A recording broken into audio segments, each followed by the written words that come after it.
they sounded exactly the same, like a moose in a blender. "We need a fifth man for laser hockey." "Well," added the other twin, "we need a man, but we'll settle for you, Kai." A round of chuckles broke out.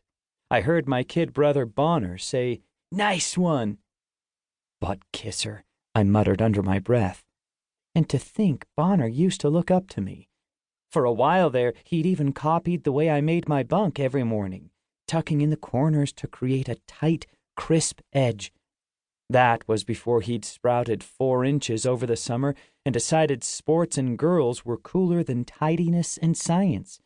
Now that he'd joined forces with my other brothers, I had to look up to him, literally, while he helped them terrorize me. At least I'd remembered to lock the living room door this time.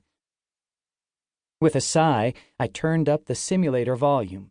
A canned roar of applause surrounded me as a hologram of my personal hero, Dr. Sally Nesbit, appeared on a hover stage that coasted high above the festival grounds. I clapped along with the crowd until Dr. Nesbit raised one slender brown hand, and the crowd fell silent in admiration. Dr. Nesbit was a pioneer in the field of celestology, the science of creating new solar systems. Last year, I'd won an essay competition on why celestology was the wave of the future, and as a reward, Dr. Nesbit had called me on my own personal comm to congratulate me. That call was the highlight of my life. Not only had she grown the first artificial star, she'd invented terraforming too, making dead planets livable. With Earth so overcrowded, I couldn't imagine anything more important than creating new worlds. Dr. Nesbit was a legend. I didn't just want to meet her. I wanted to be her. I'd settle for meeting her, though. She would be at the Fasti Sun Festival, the real one, in 2 days' time. Maybe if I tried hard enough, I could convince my parents to take me there. My mom loved science. She was the one who'd signed me up for my first physics camp when I was 5. There had to be a way to sway her.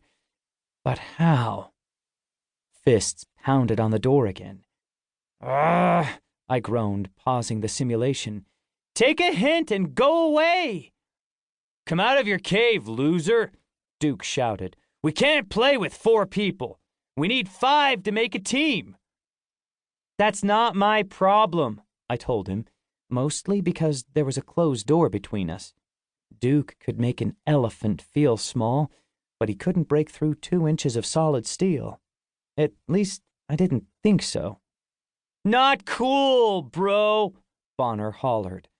"Why you gotta be like that?" Before I could think of a good comeback, I heard a series of beeps echoing from the keypad, and I froze. The twins were overriding the lock. A moment later, the door slid into the wall with a hiss, and all 4 of my brothers strolled into the room, slow and easy, like sharks circling their prey. Duke shook his head at me.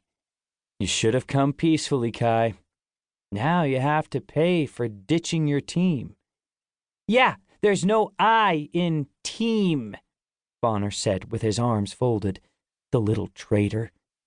"No," I told him, "but there's a U in bug off."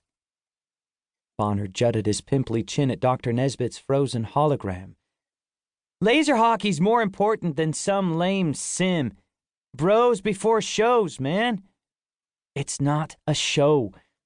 I switched off the sim before Bonner could make fun of my obsession with celestology. It stung more coming from him, maybe because he was the closest I'd come to having an ally in this family. "It's a playback of last year's Fasti Sun Festival."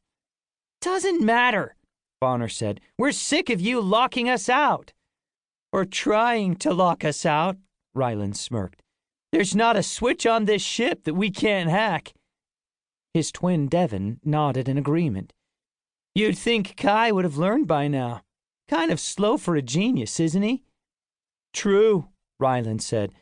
Then he glanced at his bare wrist. "Hey, random question. Anyone know what time it is?" "Oh, I think I know what time it is," Duke said with a smile I didn't like at all. "Me too."